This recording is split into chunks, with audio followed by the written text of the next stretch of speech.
Juan capítulo 15. Y vamos a leer otra vez los versículos 1 al 8.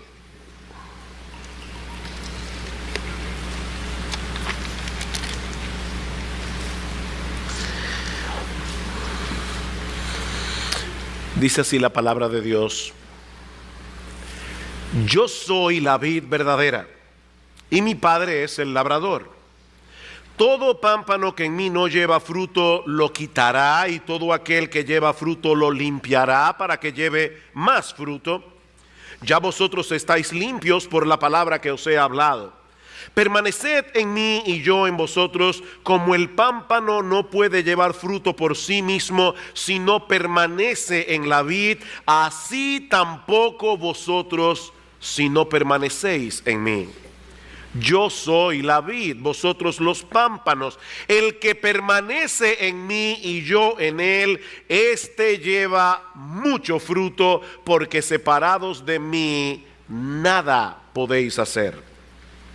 El que en mí no permanece será echado fuera como pámpano y se secará, y los recogen y los echan en el fuego y arden. Si permanecéis en mí, mis palabras permanecen en vosotros, pedid todo lo que queréis y os será hecho. Esta noche vamos a ver a qué se refiere esta promesa. En esto es glorificado mi Padre, en que llevéis mucho fruto y seáis así mis discípulos. Una de las cosas que solemos hacer los creyentes cuando estamos compartiendo el Evangelio es recomendar a las personas que lean el Evangelio de Juan. Estoy seguro que muchos de ustedes han hecho eso. Comparten el Evangelio, la persona muestra cierto interés, quiere leer la Biblia, y uno le dice: no comiencen necesariamente por Génesis, comienza en el Evangelio de Juan. Y eso tiene sentido porque el mismo Juan nos dice que el propósito de su evangelio es llevar a sus lectores a creer que Jesús es el Cristo, el Hijo de Dios, y para que creyendo tengáis vida en su nombre.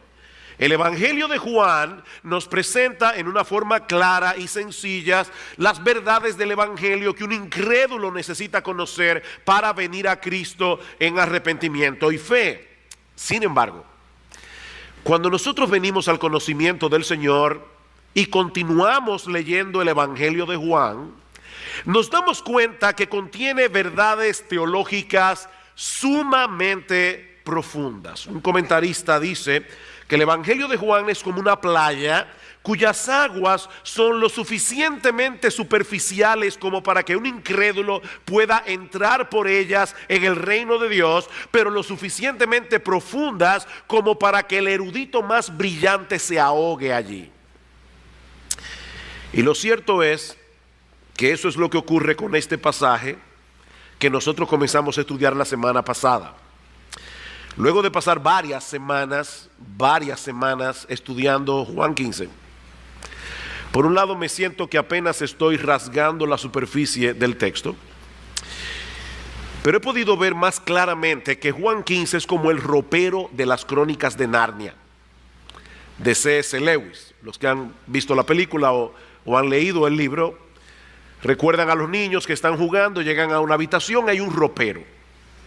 Cuando uno abre el ropero, parece que el espacio que tiene dentro es estrecho, es pequeño, pero si decidimos entrar en el ropero, descubriremos un mundo fascinante que nunca podremos conocer completamente. Nunca. ¿Qué nos enseña Jesús en Juan 15? Algo muy sencillo, que Él es la vid, su Padre es el viñador y nosotros somos las ramas. Él no es una vid entre muchas otras vides. No, Él es la única vid. Todas las demás son falsas, todas las demás son inauténticas, todas las demás son engañosas, o como en el caso de Israel, una mera sombra que apuntaba hacia la verdadera vid. Y nosotros somos las ramas, unidas a Cristo por la fe con una unión indisoluble. De manera, mis amados hermanos, que nuestra única función en el mundo es llevar los frutos de la vid. De hecho, Él nos dice que el pámpano que da fruto es podado por su Padre. A través de la palabra, cuando la palabra es predicada, ustedes son podados, somos podados. Cuando Dios viene y nos disciplina por causa de algún pecado, a través de providencias aflictivas, el Padre nos poda. ¿Para qué? Para que llevemos más frutos. ¿Y qué clase de fruto es este? Bueno, la semana pasada decíamos que aunque el texto no lo define, nosotros tenemos evidencias suficientes en el pasaje para concluir que se trata de la vida de Jesús en mí siendo vivida y manifestada a través de mí. Es la vida de Jesús en mí siendo vivida y manifestada a través de mí. Recuerden, hermanos, la ilustración que el Señor está usando aquí. Las ramas que están vitalmente unidas a un árbol frutal van a producir el fruto de ese árbol. Sea mango, sea naranja, sea limones, lo que sea, porque esa es la naturaleza del árbol. El árbol produce conforme a su naturaleza. Si Jesús es la vid y nosotros somos las ramas, hermanos, ¿cuál es el fruto que van a producir aquellos que están vitalmente unidos, conectados con Cristo? Van a reproducir a Jesús. Un creyente que está dando fruto se está conformando cada vez más al carácter de nuestro Señor Jesucristo. Gálatas capítulo 5 versículo 22. El fruto del Espíritu es amor, gozo, paz, paciencia, benignidad, bondad, mansedumbre, fe, templanza. Esos frutos incluyen también todas las cosas que el Señor hace a través de los creyentes para la expansión de su reino, para la edificación de su iglesia, y que no puede ser explicado en términos naturales. Hermanos, hay un montón de cosas que los creyentes hacen que no puede ser explicado en términos naturales. Tenemos que decir, es la gracia de Dios en él. Ahora bien, no todos los creyentes fructifican en el mismo grado. De hecho, no todos los creyentes dan la misma cantidad de frutos todo el tiempo. ¿De qué depende eso? De que permanezcan en la vid. Por eso decíamos la semana pasada que en todo este pasaje no hay un solo mandamiento al creyente para que dé fruto. El único mandamiento que nosotros encontramos en la porción del 1, versículos 1 al 8 es: permanezcan en mí, porque si permanecemos en Cristo vamos a dar frutos. Así que el mandamiento no es den fruto, el mandamiento es permanezcan en mí, porque si permanecen en mí van a dar fruto. Versículo 4, permaneced en mí y yo en vosotros, como el pámpano no puede llevar fruto por sí mismo si no permanece en la vid. Hermanos, así tampoco vosotros si no permanecéis en mí. La fructificación depende de nuestra permanencia en Jesús. Estas dos palabras, permanencia y fruto, se repiten una y otra vez en este pasaje, conectada la una con la otra. Si queremos ser fructíferos, debemos permanecer en Jesús. Es interesante notar que esta palabra permanencia está en modo imperativo. Ya lo vimos la semana pasada. ¿Y eso qué significa? Que se trata de un mandamiento, no de una mera sugerencia. Eso quiere decir, mi amado hermano, mi amada hermana, que aquel que no está permaneciendo en Jesús está desobedeciendo. Es un mandato, está desobedeciendo a nuestro Señor y Salvador. Por otra parte, el tiempo del verbo que aparece aquí nos indica que se trata de algo que nosotros debemos hacer activa e intencionalmente. En otras palabras, esto no es algo que ocurre porque sí, por accidente. No, es el resultado de una acción responsable de parte del creyente. Yo sé, mis hermanos, que esto que voy a decir ahora puede sonar muy obvio, pero concédanme el agravio, permítanme el agravio, o perdónenme el agravio, debe ser. Nadie puede permanecer en Cristo en tu lugar.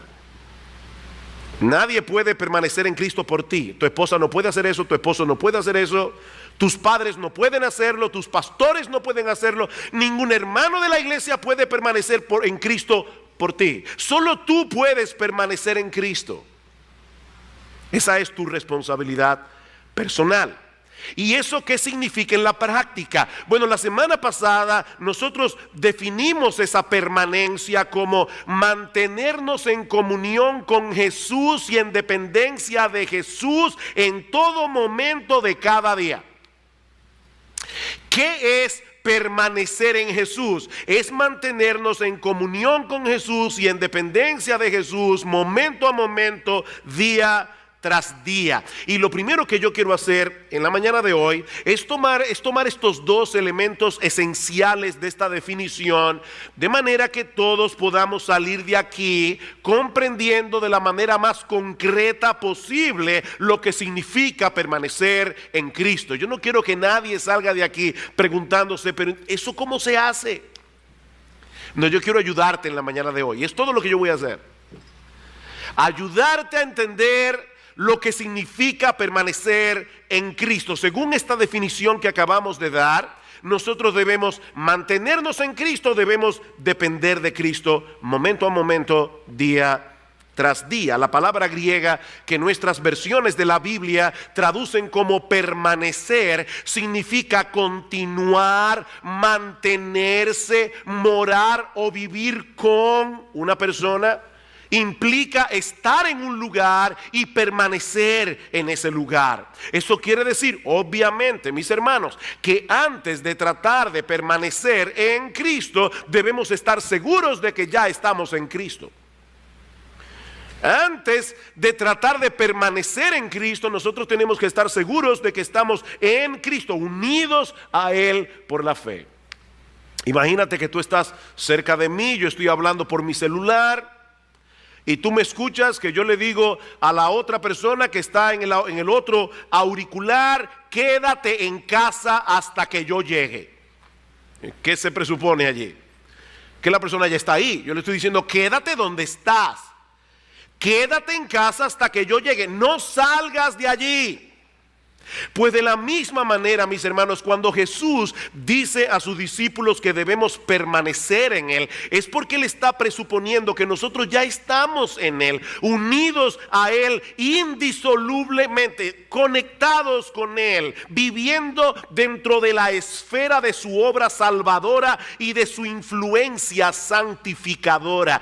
Ya estamos en Cristo. En Colosenses capítulo 3, versículo 3, Pablo dice que nuestra vida está escondida con Cristo en Dios. Y en Gálatas capítulo 2, versículo 20, dice el Señor: con Cristo estoy juntamente crucificado. Es como si entre Cristo y el madero de la cruz, tú estás allí en el medio. Con Cristo estoy juntamente crucificado, y ya no vivo yo, mas vive Cristo en mí. Y lo que ahora vivo en la carne, lo vivo en la fe del Hijo de Dios, el cual me amó y se entregó a sí mismo por mí. Ahora bien, una cosa es estar posicionalmente en Cristo, y otra muy distinta, mantenernos cerca de Él, en intimidad con Él, en comunión con Él, en una forma experimental, momento a momento. Son dos cosas diferentes. Por la gracia de Dios, mi esposa y yo cumpliremos 33 años de casado este próximo mes de noviembre. Y de más está decir que yo salí ganando. Ahora, eso quiere decir que hace más de 32 años los dos vinimos a ser una sola carne por el vínculo del matrimonio. Estamos posicionalmente unidos el uno al otro, como si nuestras vidas se hubieran fundido en una sola. Pero esa realidad posicional no produce automáticamente una unidad experimental entre mi esposa y yo. Ambos tenemos la responsabilidad de procurar en la práctica que esa unidad se fortalezca a través de una buena comunicación, a través de acciones intencionales que nos acerquen el uno al otro. Y eso es precisamente lo que Jesús está diciendo a sus discípulos aquí que deben hacer. Manténganse cerca de mí, pongan todos sus afectos primariamente en mí, no se desconecten de mí mientras se envuelven en las diversas ocupaciones de la rutina diaria. Debemos mantenernos anclados en nuestra devoción a Cristo. Vayan conmigo a Juan capítulo 1. Escuchen cómo Juan usa esta palabra, que por cierto es una palabra favorita en Juan, no así en Pablo y en los demás escritores del Nuevo Testamento, pero Juan usa la palabra mantenerse más de 40 veces en su evangelio y en sus cartas. Dice en Juan capítulo 1, versículo 35, está hablando de luego que el Señor fue bautizado por Juan el Bautista. El siguiente día estaba otra vez Juan y 2 de sus discípulos, y mirando a Jesús que andaba por allí, dijo: he aquí el Cordero de Dios. Le oyeron hablar los 2 discípulos y siguieron a Jesús. Y volviéndose Jesús y viendo que le seguían, les dijo: ¿qué buscáis? Ellos le dijeron: Rabí, que traducido es maestro, ¿dónde moras? Ahí está la palabra. Maestro, ¿dónde moras?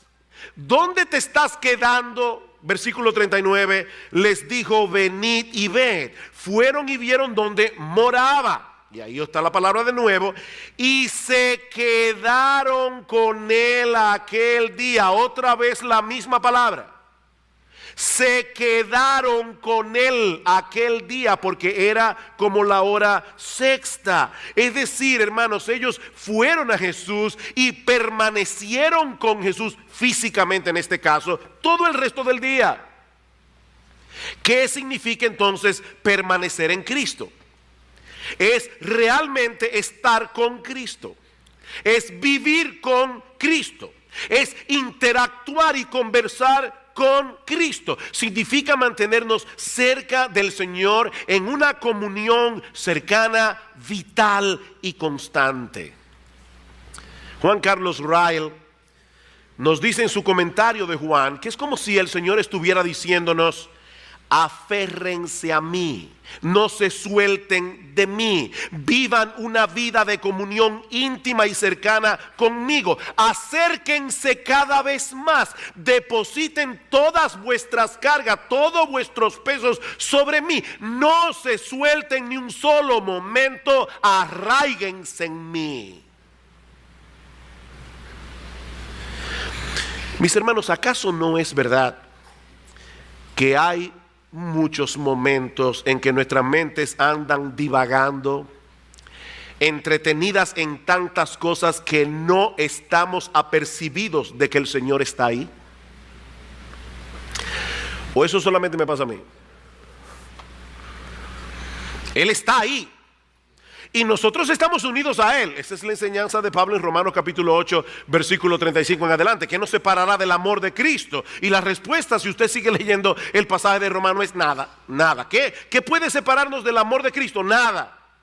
Nada, ni lo alto, ni lo profundo, ni lo bajo, ni lo alto, ni lo sublime, ni ninguna otra cosa creada nos podrá separar del amor de Dios que es en Cristo Jesús, Señor nuestro. Nada puede separarnos del Señor. Pero aquí estamos hablando de una realidad experimental. Yo no sé cuántos de ustedes han estado en medio de un grupo en el que no conocen prácticamente a nadie. Eso pasa sobre todo cuando invitan a uno a una boda de un primo lejano con el que tú no te relacionas mucho, y para colmo de males los asientos en la mesa tienen nombre y a ti te toca sentarte en medio de un grupo de gente que tú no conoces. Me pasó recientemente esa situación. Hermanos, uno se siente como en una especie de limbo social. ¿Se han sentido así? En un limbo social. O sea, usted está ahí, pero realmente es como si no tuviera. Yo me pregunto, mis hermanos, ¿cuántas veces el Señor se sentirá así en medio nuestro? ¿En un limbo social? Él está allí, pero nosotros estamos tan entretenidos con tantas cosas que es como si no estuviera a nuestro lado. Es como si Él no estuviera presente en nuestras reuniones, ni siquiera cuando estamos entre cristianos.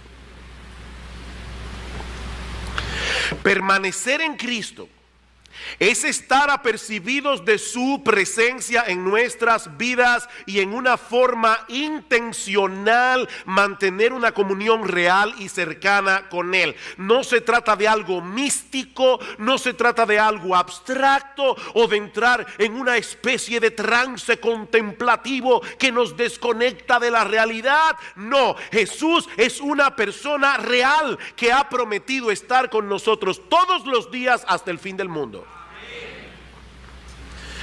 Pero de nada sirve esa promesa si la mayor parte del tiempo no estamos conscientes de que Él está ahí. O lo que es todavía peor, hermanos, si por momentos nosotros no quisiéramos que Él estuviera allí. Pastor, pero ¿y eso puede pasarle a un creyente? Mis hermanos, el pecado todavía mora en nosotros y es engañoso. Y el pecado puede llevarnos a pensar que vivir tomando en cuenta todo el tiempo la presencia de Jesús en nuestras vidas puede llegar a ser agobiante y opresivo. ¿Han estado ustedes alguna vez al lado de alguien que suele ser muy quisquilloso, que a todo le busca un pero?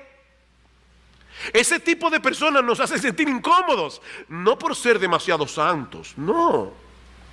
Es porque ellos parecen ser incapaces de disfrutar de cualquier cosa de la vida sin encontrarle algo negativo, aunque sea legítimo y aunque sea bueno. Esa no fue la experiencia que los discípulos tuvieron con Jesús. Recuerden, hermanos, que ellos convivieron con Él íntimamente por más de 3 años, y ahora que el Señor les ha dicho que se va, ellos no respiraron aliviados, no, sus corazones se llenaron de tristeza. ¿Saben por qué? Porque ellos no querían separarse de Jesús, porque ellos habían experimentado en la práctica que estar al lado de Jesús, como dice David en el Salmo 16, es experimentar plenitud de gozo, delicias a su diestra para siempre. A Jehová he puesto siempre delante de mí, por tanto se gozó mi corazón. Se gozó mi corazón. Queridos hermanos, Jesús vino a darnos vida y vida en abundancia. Si queremos disfrutar de esa realidad a plenitud, debemos mantenernos cerca de Él, cultivando una relación experimental, íntima y cercana con nuestro bendito, precioso, glorioso, maravilloso y exaltado Señor y Salvador Jesucristo. Pero no solo eso.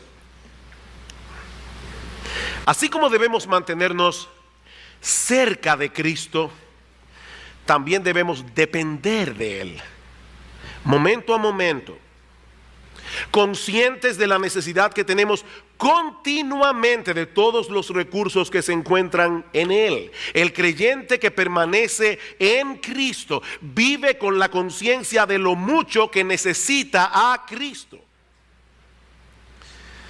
Él sabe que cuando está atribulado, solo podrá encontrar en Jesús el consuelo que su alma necesita. Él sabe que cuando nos sentimos desfallecer, solo en Cristo podemos encontrar el aliento y el estímulo necesario para seguir corriendo la carrera. Que cuando nos sentimos asediados por la tentación, solo en Cristo podemos encontrar la fortaleza necesaria para poder resistir. Y cuando queremos poner nuestros dones en operación para la expansión de su reino, para la edificación de su iglesia, nosotros sabemos que solo de Él podemos recibir los recursos de su gracia para poder ministrar eficazmente. Separados de mí nada podéis hacer. Es por eso que Pablo dice en Filipenses capítulo 1 versículo 21: para mí el vivir es Cristo. Pablo, ¿cómo tú defines la vida cristiana? Para mí el vivir es Cristo, porque Él es el centro alrededor del cual debe girar toda nuestra vida. Juan 15:6, 15:5 otra vez. Yo soy la vid, vosotros los pámpanos. El que permanece en mí y yo en él, este lleva mucho fruto, porque separados de mí nada podéis hacer. Queridos hermanos, si queremos tener una vida fructífera, debemos descansar en Cristo. Debemos acudir a Él conscientemente, reconociendo nuestra impotencia y procurando en oración su ayuda, su asistencia para el socorro oportuno, como dice en Hebreos capítulo 4, versículo 16. Señor, estoy en debilidad y necesito la fortaleza que solo viene de ti. Señor, estoy en confusión, yo no sé qué hacer, yo necesito la guía y la dirección que solo tú puedes darme a través de tu palabra. Señor, estoy desalentado, a punto de tirar la toalla. Necesito que me rescates, necesito que me levantes. Señor, yo quiero ser útil en tu reino, pero yo sé que yo no voy a poder hacer nada que realmente sea útil y que sea eficaz sin la ayuda de tu gracia. Ayúdame, Señor. Mi hermano, no olvides que nosotros somos meras ramas que no pueden producir por sí mismas absolutamente nada, si no es por la savia que fluye del tronco de la vid. De hecho, es interesante que en el pasaje de Juan nunca se dice que los pámpanos dan fruto. Eso es interesante, siempre dice que llevan fruto. No sé si se dieron cuenta, en todo el texto dice que llevan fruto, porque el que produce el fruto es Jesús, y nosotros, las ramas, llevamos los frutos. Mantente aferrado a la vid para que puedas llevar los frutos que solo la vid puede producir. Ahora, yo le decía al principio de este mensaje, yo no quiero arriesgarme a que algunos creyentes salgan de este lugar sin entender todavía cómo llevar esta enseñanza a la práctica. Así que, habiendo visto los dos elementos esenciales que componen nuestra permanencia en Cristo, mantenerse en Jesús, depender de Jesús, ahora yo quiero que veamos otros dos elementos que son indispensables para nuestra permanencia en Jesús. Nosotros podríamos mencionar otras cosas, pero estos dos son indispensables para nuestra permanencia en Jesús, y el primero es su palabra. Su palabra. Si queremos permanecer en Cristo, dice el Señor, sus palabras deben permanecer en nosotros. Versículo 7, si permanecéis en mí y mis palabras permanecen en vosotros, pedid todo lo que queréis y os será hecho. Yo le decía al principio, esta tarde, si el Señor lo permite, vamos a ver lo que significa esta maravillosa promesa en cuanto a la oración, pero ese no es el punto que yo quiero tratar ahora. Jesús está diciendo aquí, si permanecéis en mí y mis palabras permanecen en vosotros. John Piper, hablando acerca de esto, dice, la morada de Cristo en nosotros es intercambiable con su palabra morando en nosotros. Él es la palabra encarnada y esta es la palabra de Cristo escrita. Es intercambiable. Si Él permanece en nosotros, sus perspectivas permanecen. Si Él permanece en nosotros, sus prioridades permanecen. Si Él permanece en nosotros, sus principios permanecen. Si Él permanece en nosotros, sus promesas permanecen. Si Él permanece en nosotros, sus mandamientos permanecen. En resumen, cuando Cristo permanece en nosotros, su palabra permanece en nosotros. Esa es la enseñanza de Pablo en Romanos capítulo 12, versículo 2, que de hecho allí encontramos algo extraño gramaticalmente hablando, porque Pablo dice, no os conforméis a este siglo, sino transformaos por medio de la renovación de vuestro entendimiento. Lo extraño de ese pasaje es que el mandamiento transformarse está en voz pasiva, y aquellos que hace mucho que no pasaron por la escuela saben que en la voz pasiva el sujeto recibe la acción del verbo. De manera que lo que Pablo está diciendo allí es, déjense transformar. Déjense transformar. ¿Cómo? Por medio de la renovación de vuestro entendimiento, empapando vuestra mente con la palabra, para que la palabra despeje las tinieblas con las que llegamos a Cristo. Hermanos, todos nosotros llegamos con prejuicios al evangelio. Todos nosotros llegamos con mentiras al evangelio, creyendo cosas que no son verdad. Pero Cristo viene con su palabra y nos trae luz y comienza a despejar esas tinieblas. ¿Saben qué, hermanos? Cada vez que nosotros actuamos conforme a la voluntad de Dios revelada en su palabra, no es simplemente que nos estamos apegando a un código de conducta. Hay creyentes que lo ven así. Este es el código para participar de este club. Estas son las reglas. No, hermanos, no. No es un código de conducta. Nuestro Señor Jesucristo está vivo, morando y actuando en nuestro interior por su palabra viva. Él está vivo y Él está actuando en nuestro interior por medio de su palabra viva. La palabra de Dios es viva y eficaz, de modo que nosotros podemos y debemos interactuar con Jesús en nuestra vida diaria, tomando en cuenta sus opiniones reveladas en su palabra, que por cierto siguen tan vigentes hoy como cuando fueron originalmente escritas. Señor, tú dices en tu palabra que esto debe manejarse de esta o esta manera, no como me dice mi corazón. Gracias, Jesús, porque no me dejaste en oscuridad con respecto a este asunto. Gracias por haber traído este texto o este principio de tu palabra a mi memoria en esta disyuntiva de mi vida.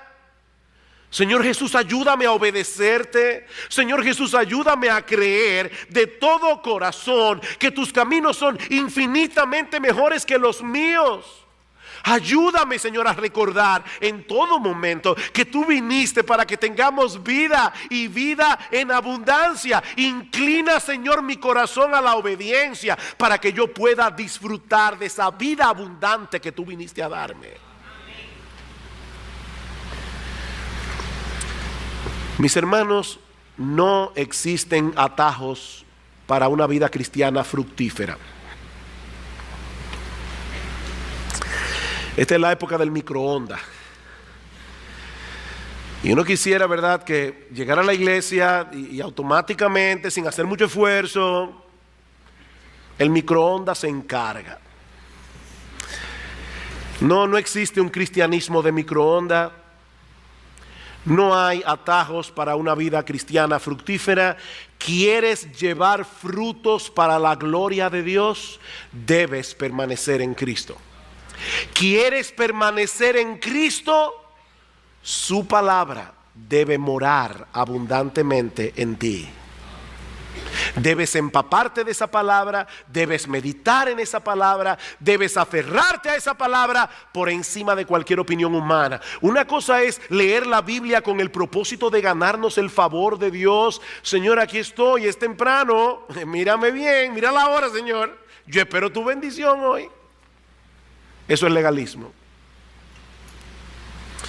Otra muy diferente es leer las escrituras con la conciencia de que es la palabra de Dios y yo quiero conocerlo más íntimamente a Él, que se revela en esta palabra. Yo quiero conocer todo lo que Él hizo y todo lo que Él hace y todo lo que Él hará a mi favor a través del evangelio. Yo quiero saber cómo piensa mi Señor. Yo quiero saber qué le agrada a mi Señor. Yo quiero saber qué le disgusta a mi Señor, porque eso es lo que me va a ayudar a tener una mayor intimidad con Él. Escucha cómo Pablo ora por los colosenses en Colosenses capítulo 1. Colosenses capítulo 1. Yo leí este texto en el culto de oración este miércoles. Dice, por lo cual, versículo 9, por lo cual también nosotros desde el día que lo oímos no cesamos de orar por vosotros y de pedir que seáis llenos del conocimiento de su voluntad en toda sabiduría e inteligencia espiritual. Yo quiero que ustedes sean llenos de ese conocimiento. ¿Para qué? Para que andéis como es digno del Señor, agradándole en todo, llevando fruto en toda buena obra y creciendo en el conocimiento de Dios. Yo quiero que ustedes hagan eso. Pablo, ¿y cómo yo puedo llenarme del conocimiento de su sabiduría, de esa sabiduría, del conocimiento de su voluntad? Colosenses 3:16, la palabra de Cristo more en abundancia en nosotros, enseñándoos y exhortándoos unos a otros en toda sabiduría, cantando con gracia en vuestros corazones al Señor, con salmos, con himnos y cánticos espirituales. Yo quiero que la palabra de Cristo more en abundancia en vosotros. Pastor, es que yo no tengo tiempo. De verdad.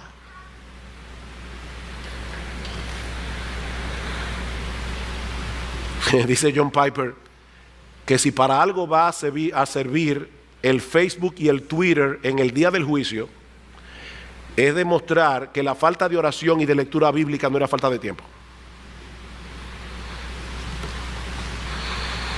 Que tú no tienes tiempo.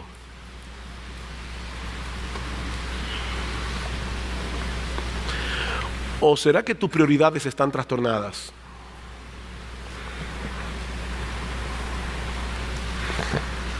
¿Quieres permanecer en Cristo?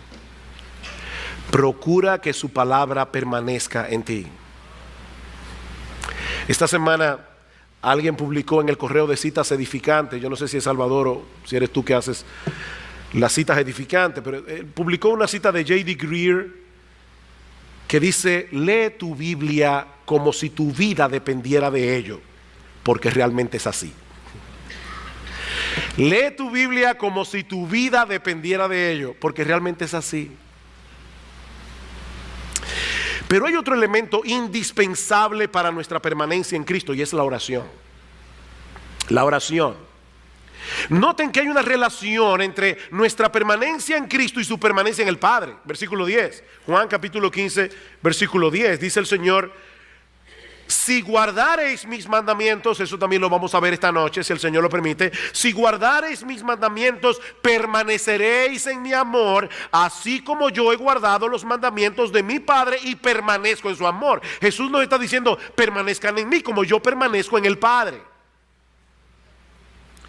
Y si hay algo que caracterizó la vida de Jesús durante todo su ministerio terrenal, fue la relación de intimidad y cercanía que él mantuvo con su Padre Celestial en todo momento y en toda circunstancia. Jesús, a través de toda su vida, dependió claramente de su Padre en oración. Vayan conmigo a Lucas capítulo 22, por favor.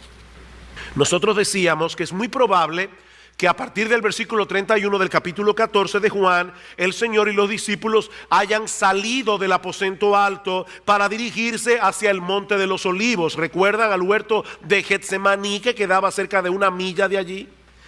Pero ahora escuchen este detalle que Lucas incluye en su evangelio y que no aparece en el evangelio de Juan.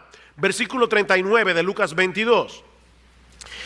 Y saliendo probablemente del aposento alto para irse al huerto de Getsemaní, y saliendo se fue como solía al monte de los olivos. El huerto de Getsemaní quedaba en la pendiente del monte de los olivos. Se fue como solía al monte de los olivos y sus discípulos también le siguieron. Y allí nosotros vemos a Jesús orando al Padre. La palabra que yo quiero que ustedes resalten en sus Biblias en esta mañana es como solía. ¿Qué significa eso? Esto nos hace ver que eso no fue un hecho aislado en la vida del Señor. Esto es algo que él acostumbraba a hacer, apartarse al huerto de Getsemaní para estar a solas con su Padre Celestial.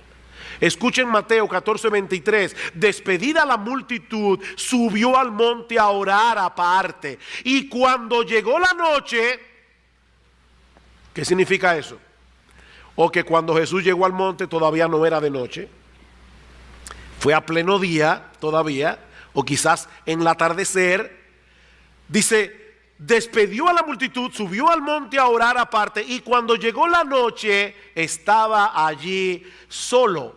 Hermanos, Jesús sabía que la efectividad de su ministerio dependía de su intimidad con su Padre. Marcos 1:35, levantándose muy de mañana, siendo aún muy oscuro, salió y se fue a un lugar desierto y allí oraba. Lucas 6:12, en aquellos días antes de la elección de los 12 apóstoles, él se fue al monte a orar y pasó la noche orando a Dios. Yo no sé si ustedes se dieron cuenta de lo que yo acabo de hacer, pero yo acabo de citar a 3 evangelistas diferentes. Qué bueno que tenemos 4 evangelios con 4 perspectivas distintas de la vida de Jesús que encajan mutuamente. Y tanto Mateo, Marcos, Lucas y el mismo Juan resaltan el hecho de que Jesús oraba, pero no solamente eso. Si ustedes leyeron esos textos o escucharon esos textos con atención, se van a dar cuenta que se refieren a diferentes horas del día. Jesús oraba por la tarde hasta la noche, Jesús oraba por la noche, Jesús oraba de madrugada, Jesús a veces se pasaba la noche entera orando. ¿Saben por qué? Porque él tenía la conciencia que revela en Juan 14:10. ¿No creéis que yo soy en el Padre y el Padre en mí? Las palabras que yo os hablo no las hablo por mi propia cuenta, sino que el Padre que mora en mí, Él hace las obras. Jesús está en nosotros y Él hace las obras, así como el Padre estaba en Jesús y hacía las obras. Hermanos, Jesús, el Hijo de Dios, la segunda persona de la Trinidad encarnada, Dios hecho hombre, dependía enteramente de su Padre celestial. Déjame hacerte una pregunta. Si le pidiéramos a 4 personas que pasen 3 años viviendo íntimamente contigo, en una relación bien estrecha, para que luego escriban 4 biografías de ti, reflejando, ¿verdad?, 4 perspectivas distintas, ¿cuál sería el rasgo dominante que ellos resaltarían acerca de ti? Porque en el caso de Jesús, lo que los evangelistas resaltaron fue su dependencia del Padre. La oración fue un elemento vital en la vida y ministerio de nuestro Señor Jesucristo. Y ahora que Él está a punto de partir y dejar la responsabilidad de su obra en manos de los discípulos, sus discípulos hasta ahora estaban a la sombra, Jesús era el protagonista, ahora Jesús se va, ellos van a ser los maestros, ellos van a ser los líderes, ellos van a ser los evangelistas, ellos van a hacer la obra que Jesús estuvo haciendo por 3 años y medio. ¿Y saben lo que le ordena a Jesús? Versículo 4 y 5 otra vez: permaneced en mí y yo en vosotros. Como el pámpano no puede llevar fruto por sí mismo si no permanece en la vid, así tampoco vosotros si no permanecéis en mí. Yo soy la vid, vosotros los pámpanos. El que permanece en mí y yo en él, este lleva mucho fruto, porque separados de mí nada podéis hacer. Nada podéis hacer. Hermanos, ¿qué hemos visto hasta aquí? Que debemos permanecer en Jesús para tener una vida cristiana fructífera, de la misma manera que las ramas de la vid deben permanecer en la vid. Hemos visto también que esa permanencia puede ser definida como mantenernos en comunión con Jesús y en dependencia de Jesús, momento a momento, día tras día, de manera que la palabra y la oración son 2 elementos indispensables de esa permanencia. Debemos mantenernos en comunión con Jesús, debemos depender de Jesús desde que nos levantamos por la mañana hasta que nos acostamos en la noche. Debemos decir, al igual que David en el Salmo 5: oh Jehová, de mañana oirás mi voz. De mañana me presentaré delante de ti y esperaré. O como dice Isaías en Isaías 26:9, con mi alma te he deseado en la noche, y en tanto que me dure el espíritu dentro de mí, madrugaré a buscarte. En la oración del Padre Nuestro, una de las cosas que debemos pedir es el pan de cada día, ¿verdad? ¿Y qué significa eso? El pan de cada día, dánoslo hoy. Bueno, eso implica por lo menos dos cosas. Primero, que tú vas a orar cada día, porque tú necesitas la comida de cada día. Pero en segundo lugar, que vas a orar por la mañana. Porque tú estás pidiendo, Señor, gracias por el pan que me diste. No, es el pan del cada día, dámelo hoy. Déjenme compartir con ustedes algo que escuché recientemente. Yo no voy a pedirles que levanten la mano, pero si yo hiciera la pregunta, ¿cuántos de los creyentes que están aquí sentados hoy en la mañana saben que necesitan a Dios? ¿Saben que necesitan un tiempo a solas con Dios? Yo estoy seguro que todos los cristianos que están aquí levantarían la mano. Tú sabes que necesitas estar a solas con Dios. Yo sé que yo necesito estar a solas con Dios. Bien. Pero a esa pregunta le falta algo, o a esa declaración le falta algo. Tú necesitas a Dios, yo necesito a Dios, pero lo que le falta a esa declaración es que Él quiere estar con nosotros. Déjame volver a repetir eso otra vez. Tú necesitas a Dios y Él quiere estar contigo. Él quiere estar contigo, si eres creyente. Nosotros no somos una interrupción en el itinerario de Dios. Óyeme, yo que estoy tan ocupado y aquí está esto otra vez. No. Él nos escogió desde antes de la fundación del mundo para tener comunión con nosotros y para hacernos cada vez más semejantes a nuestro Señor Jesucristo, de modo que cada día Él nos prepara una mesa para que vengamos delante de Él a tener comunión con Él. Mis hermanos, eso cambia por completo nuestra perspectiva, nuestra visión de ese tiempo a solas con Dios. Alguien lo dice de esta manera: todos nosotros necesitamos comer, pero no siempre tenemos deseo de comer. Algunos siempre tienen deseo de comer, pero hay algunos que se les ve el apetito de vez en cuando. Y cuando nos encontramos en esa condición inapetente, fácilmente podemos saltar alguna comida, porque tal vez estamos muy ocupados o entretenidos en alguna cosa. Ahora, si yo supiera que mi esposa me ha preparado mi plato favorito con mucho esfuerzo, porque es una fecha especial y ella quiere agradarme y pasar ese tiempo conmigo, ustedes pueden estar seguros de que yo no voy a saltar esa comida, no importa los compromisos que yo tenga ese día. Mis hermanos, lo que yo les estoy diciendo es que nuestro Dios nos prepara cada día un banquete de gracia y misericordia.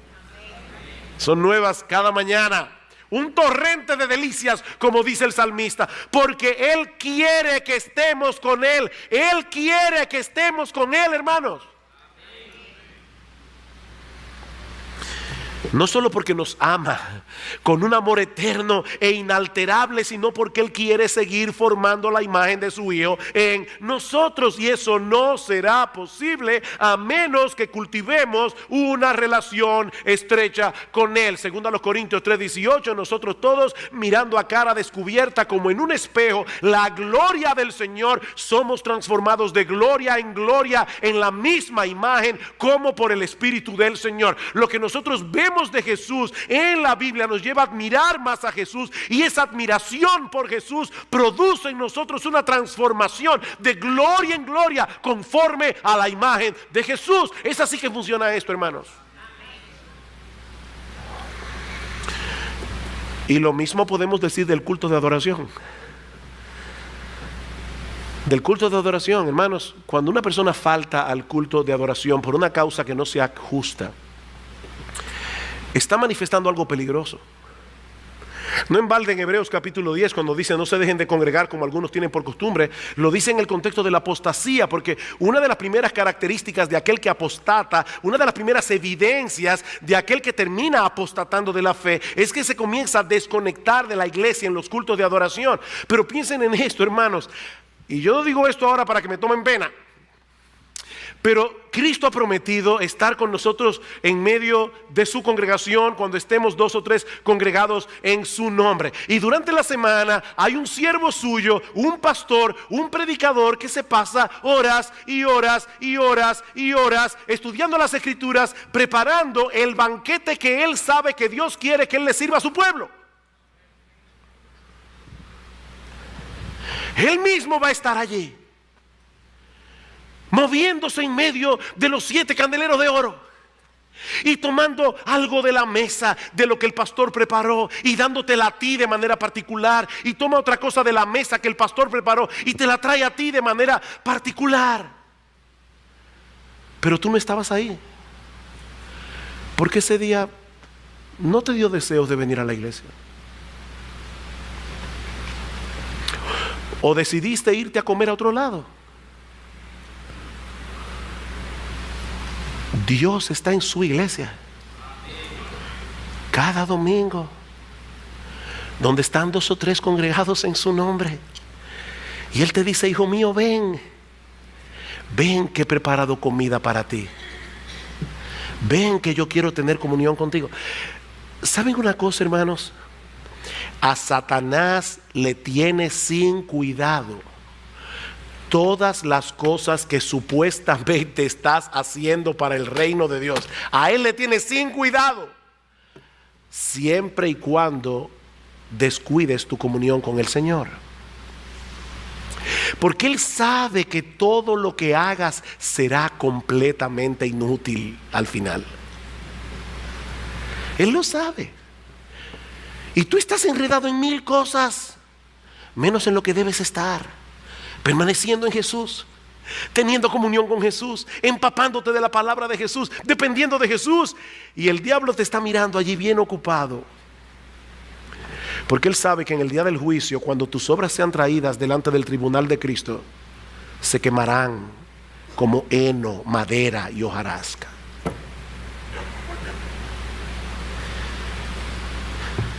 Mi amado hermano, déjame hacerte una pregunta. ¿Cómo está tu comunión con el Señor? ¿Qué tan conscientemente tú vives delante de Él cada día? ¿Qué tanto mora su palabra en ti?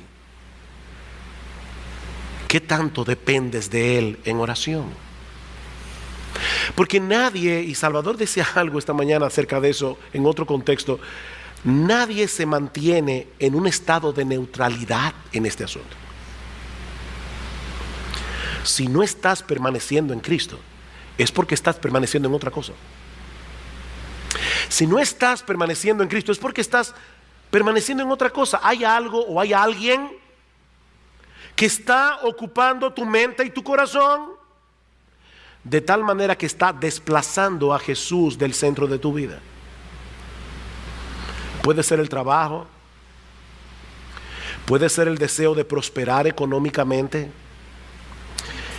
puede ser una excesiva preocupación por tu figura física.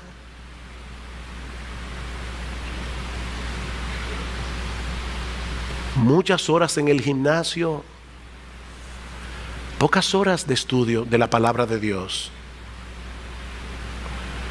Y por favor, que nadie me vea como un predicador legalista, fundamentalista. Yo estoy diciendo simplemente lo que el texto está enseñando, que nosotros debemos permanecer en Jesús. Y que eso no ocurre por casualidad. Eso no ocurre por accidente. Muchas horas moleando en las tiendas, como decía un joven aquí, perdiendo el tiempo.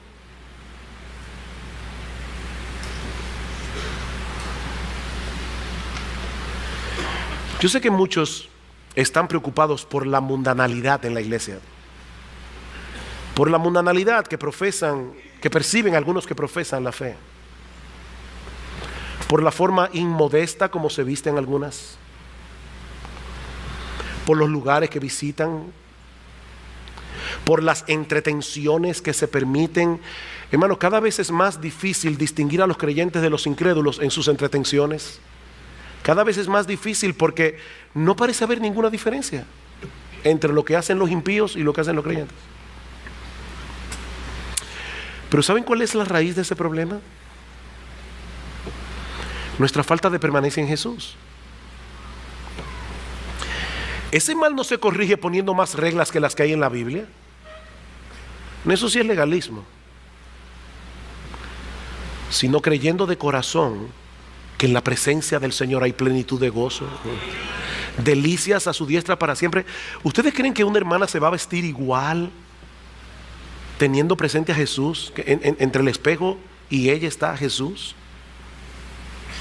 Y ella se está mirando a sí misma sabiendo que Jesús la está inspeccionando allí. Y ella está diciendo: Señor, yo me quiero vestir de tal manera que yo te agrade a ti. Yo no estoy aquí para llamar la atención sobre mí, Señor. Yo quiero que mi vida llame la atención sobre ti. ¿Es este el vestido apropiado, Señor? Señor, yo quiero hacer esto y aquello. ¿Puedes ir conmigo y disfrutarlo, Señor? Porque yo no quiero hacer nada que te aparte de mí. Yo no quiero hacer nada que cause frialdad en tu relación conmigo. Señor, yo quiero permanecer contigo. Yo quiero estar cerca de ti, Señor. Porque es una mentira diabólica que para disfrutar de la vida hay que estar lejos de Jesús. Hermanos, eso es una mentira diabólica. En tu presencia hay plenitud de gozo, delicias a tu diestra para siempre. Señor, yo quiero estar contigo. Yo no quiero apartarme de mí ni un milímetro, Señor. Por eso les decía, hermanos, yo creo que si nosotros aplicáramos un 15% de esto, nuestras vidas serían completamente transformadas. La iglesia sería transformada. Esta tarde el Señor, si el Señor lo permite, vamos a ver algunas de las cosas que suceden en la vida de aquellos que permanecen en Jesús. Yo los invito a estar esta tarde a disfrutar de la cena del Señor, donde vamos a recordar su muerte. Yo estoy seguro que estas cosas tienen que haber herido tu conciencia, porque hirieron la mía, hermanos. Hirieron la mía en esta semana. Yo he tenido que examinarme a mí mismo y decir: Sujel, ¿dónde está tu mundanalidad? Porque es muy fácil denunciar la del otro. Pero qué bueno que en Cristo hay perdón. Qué bueno que su sangre nos limpia de todo pecado. ¿Para qué? ¿Para que tomemos el pecado a la ligera? No, para que levantemos las rodillas paralizadas, las manos caídas y hagamos sendas derechas para nuestros pies, para que nosotros sigamos corriendo la carrera con los ojos puestos en Jesús, el autor y el consumador de nuestra fe. Hay perdón en Cristo. Y esta tarde vamos a ejemplificar eso en la cena del Señor. Pero no quisiera concluir sin dirigir unas palabras muy breves para aquellos que están aquí sin Cristo. Mi amigo, nadie puede permanecer en Cristo sin estar primero unido a Cristo por la fe. Recuerda que Él es la vid verdadera, la única vid que ofrece salvación y vida eterna para todos los que creen en Él. Mi amigo, solo en Cristo hay perdón de pecados. Solo en Cristo hay reconciliación con Dios. Solo en comunión con Él puedes tener una vida verdadera, verdaderamente fructífera, no solamente aquí y ahora, sino por toda la eternidad. Pero tienes que arreglar primero tus cuentas con Dios. Tienes que venir a Cristo en arrepentimiento y fe, confiando únicamente en Él y en su obra redentora en la cruz del Calvario. Mi amigo, allí donde estás, pídele a Jesús que te salve. Pídele que te salve, pídele que tenga misericordia de ti. Mi amigo, no te vayas de este lugar como una rama seca, cuando puedes irte unido a la vid, recibiendo todo el beneficio de estar en unión con ese precioso, maravilloso, extraordinario, exaltado, bendito Señor y Salvador Jesucristo por los siglos de los siglos. Yo no tengo la menor duda de que si tú eres creyente, tú deseas ambas cosas: vivir para la gloria de Dios, dar frutos para la gloria de Dios. Sin embargo, Es debido a ese mismo anhelo que está en el corazón de todo creyente que muchos cristianos se sienten frustrados porque no perciben tantos cambios en su vida, no perciben tantos frutos como quisieran. Yo no les voy a pedir que levanten su mano, pero yo sé que si yo les pidiera a ustedes en esta mañana, levanten su mano todos los que no se sienten satisfechos con los cambios que ven en su vida. Levanten la mano todos los que no se sienten satisfechos con los frutos que están dando como creyentes. Yo supongo que todos van a levantar la mano. Y los que no la levanten, esos son los que más lo necesitan. Así que, mi hermano, si tú estás luchando con esa frustración, déjame decirte que este taller es para ti. Porque vamos a estar hablando acerca de las obras de la carne versus el fruto del Espíritu. Ahora, yo debo hacer una aclaración. A mí me encanta enseñar en un aula y me encanta predicar. Entonces, yo hago una diferencia entre dar un taller y predicar. Yo creo que son dos cosas diferentes. Así que yo voy a estar interactuando con ustedes porque esto es un taller. Sin embargo, como soy predicador, yo sé de antemano que a veces se me van a usar los cables y esto se va a convertir en un preditaller. Así que ustedes me van a perdonar por eso.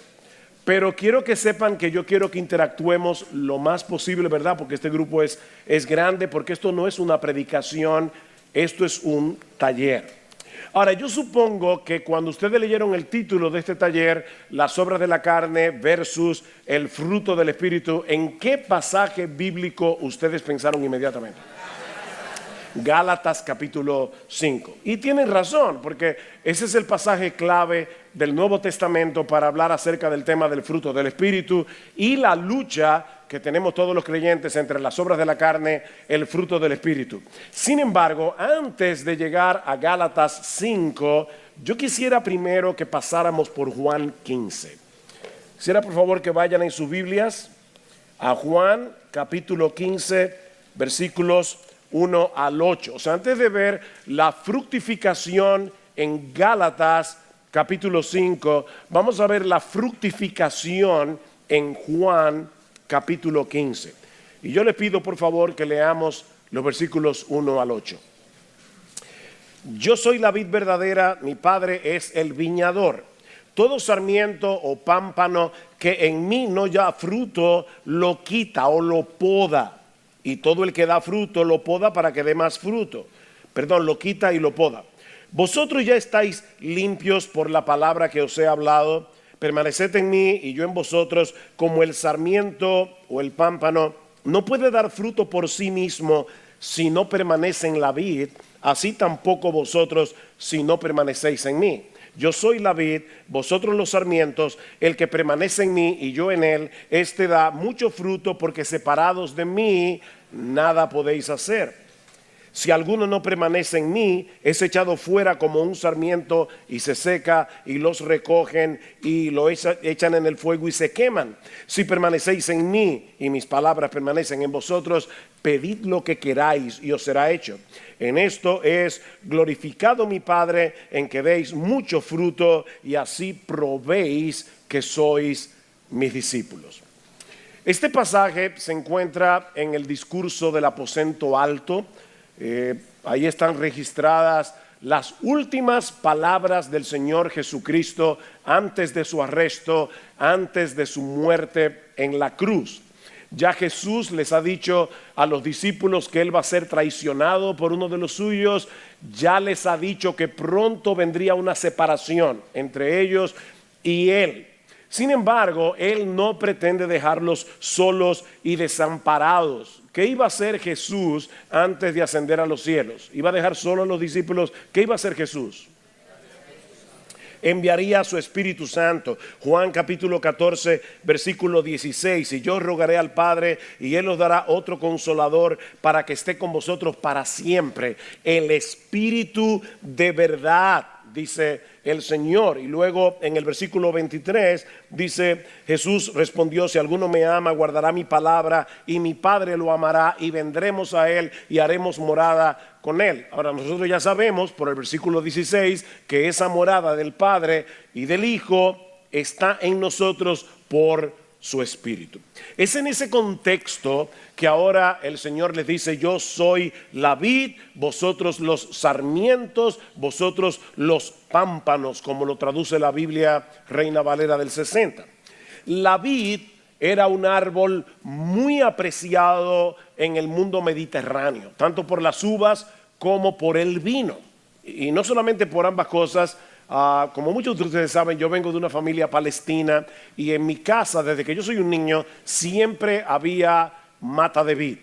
Toda la vida yo viví viendo cómo se cultivaba la vid, cómo mi papá podaba la vid cada cierto tiempo para que pudiera ser más fructífera, pero no solamente por la uva, y obviamente nosotros no teníamos viñedos, pero también por las hojas, porque los árabes preparan una comida que aquí se le llama niño envuelto, pero es con la hoja de la vid, con la hoja de la uva.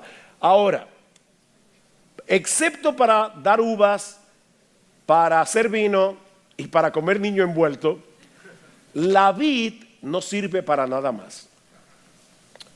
La madera de la vid no sirve para nada.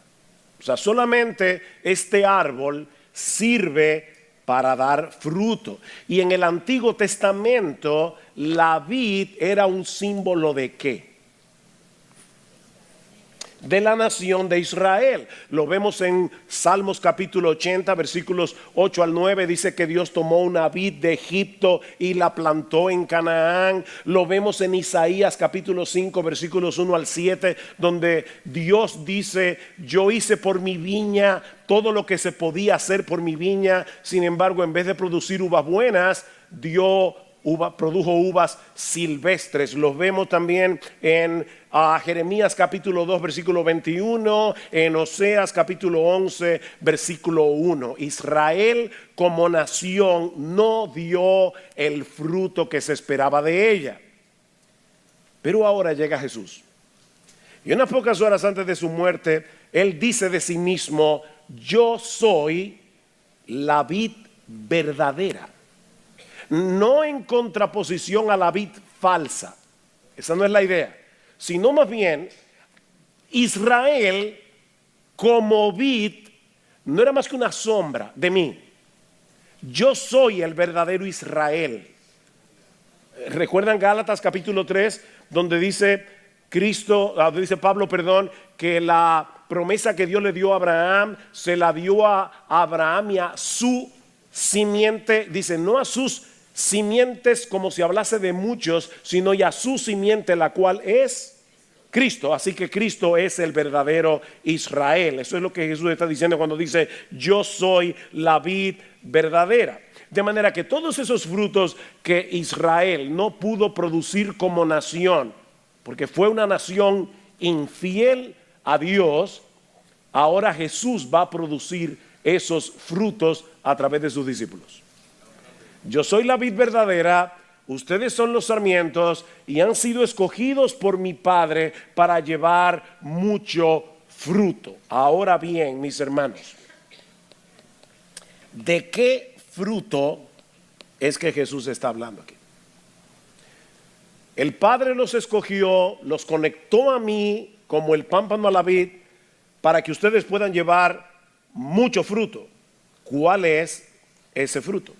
Bueno, algunos piensan que ese fruto es ganar almas para Cristo.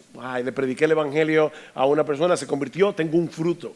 Otros piensan que es discipular a los nuevos creyentes. Otros piensan que es todo lo que nosotros hacemos en nuestro servicio al Señor, es poner nuestros dones en operación en el cuerpo de Cristo. Ahora bien, lo cierto es que en Juan capítulo 15, Jesús no nos dice cuál es el fruto. Y yo no creo que sea todo lo anterior. Yo creo que es parte del fruto, pero no es esencialmente el fruto. Sin embargo, en nuestro texto hay dos pistas para saber de qué fruto está hablando el Señor aquí. Vean el versículo 8 otra vez.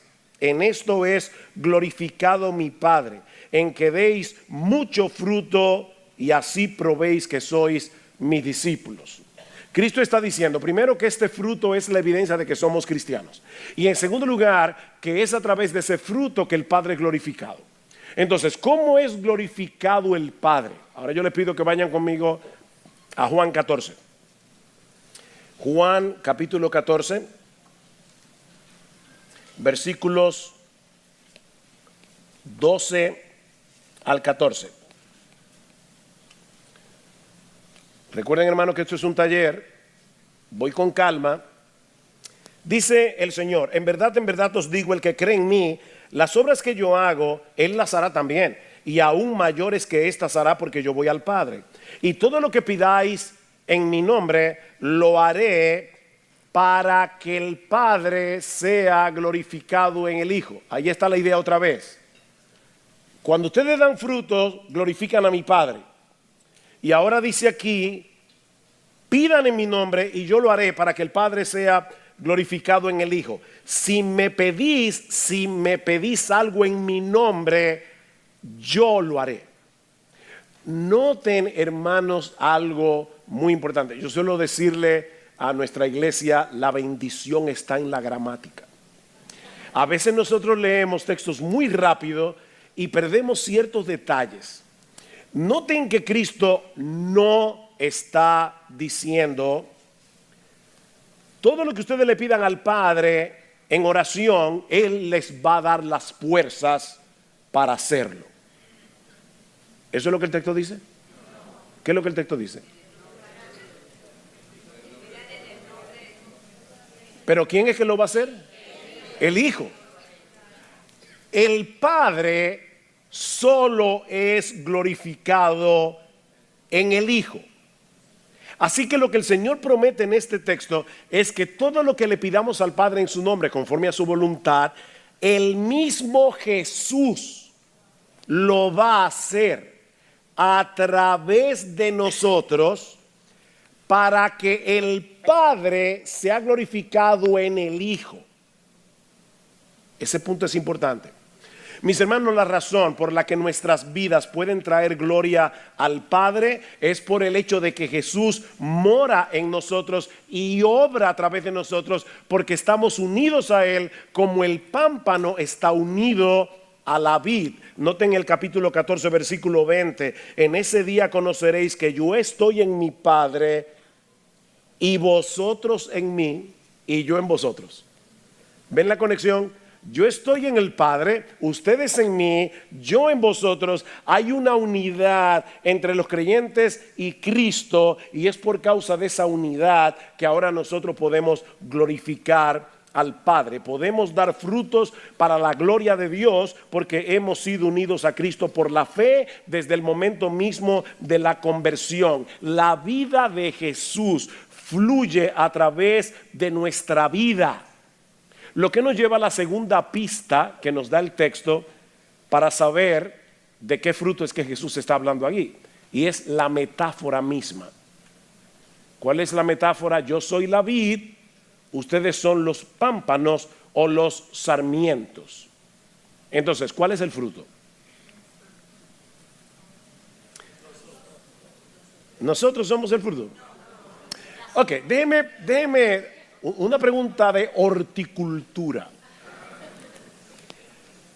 Muy simple. ¿Qué fruto da la mata de mango? Mango. Wow, qué inteligente. Ok. ¿Qué fruto da la vid? Uvas. Si Jesús es la vid, entonces ¿cuál es el fruto? El fruto es Jesús. El fruto, mis hermanos, es Cristo mismo. Alguien lo ha definido de esta manera. Esta frase, grábensela en la mente y en el corazón. Es la vida de Jesús en mí siendo vivida y manifestada a través de mí.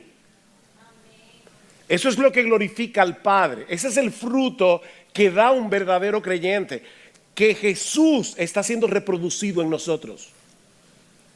Nosotros estamos siendo conformados al carácter de Jesús. Y mientras más se ve Jesús en nosotros, más gloria recibe el Padre. Esa es la idea.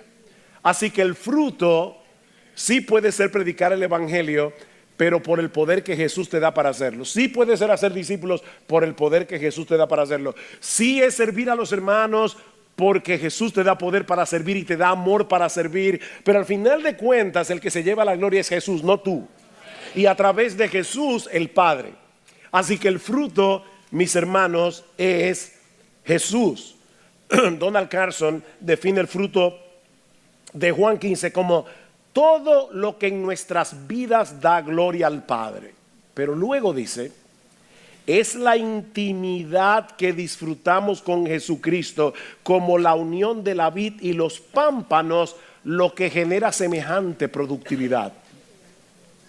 Es la intimidad con Jesús. Me encanta un texto que aparece en el libro de Oseas, Oseas capítulo 14. Voy a anotar los textos aquí que yo quiero que ustedes tengan. Oseas capítulo 14 versículo 8. Escuchen esta frase. Jehová, Dios, le está diciendo a su pueblo Israel: de mí procede tu fruto. Yo no puedo dar fruto por mí mismo. De mí, le dice Dios a su pueblo en el Antiguo Testamento, de mí procede tu fruto. Bueno, eso es exactamente lo que Jesús le está diciendo a los discípulos. Yo soy la vid, ustedes son los pámpanos, de mí procede tu fruto. Y por eso toda la gloria es de Él. Ahora, hermanos, ¿cómo se producen las uvas en las ramas de la vid? Es que las ramas se concentran y dice, voy a producir un racimo, y así es, ¿verdad? No. ¿Saben cuántos racimos de uva puede producir una rama? Ninguno. Las ramas no producen fruto, es la vid la que lo produce a través de la rama. Y eso no es un juego de palabras, eso es muy importante. Por más que una rama intente dar fruto, no puede. Pero al estar conectada a la vid, que recuerden que es Jesús, la savia que fluye a través del tronco hace que produzca uvas porque es un árbol de vid. Así que la forma como nosotros producimos frutos es porque estamos unidos a Jesús. Ahora, si eso es así, es Jesús viviendo su vida a través de nosotros, ¿qué responsabilidad tenemos nosotros?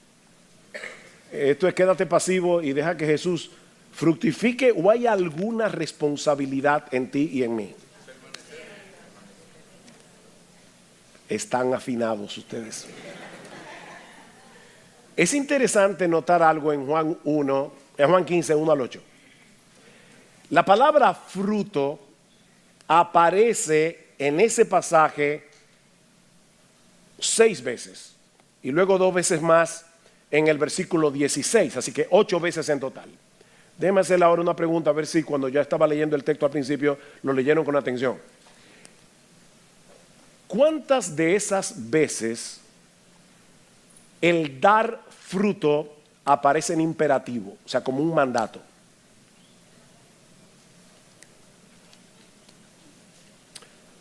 O sea, ¿cuántas veces Jesús le dice a los discípulos, den fruto? Ninguna. Ni una sola vez.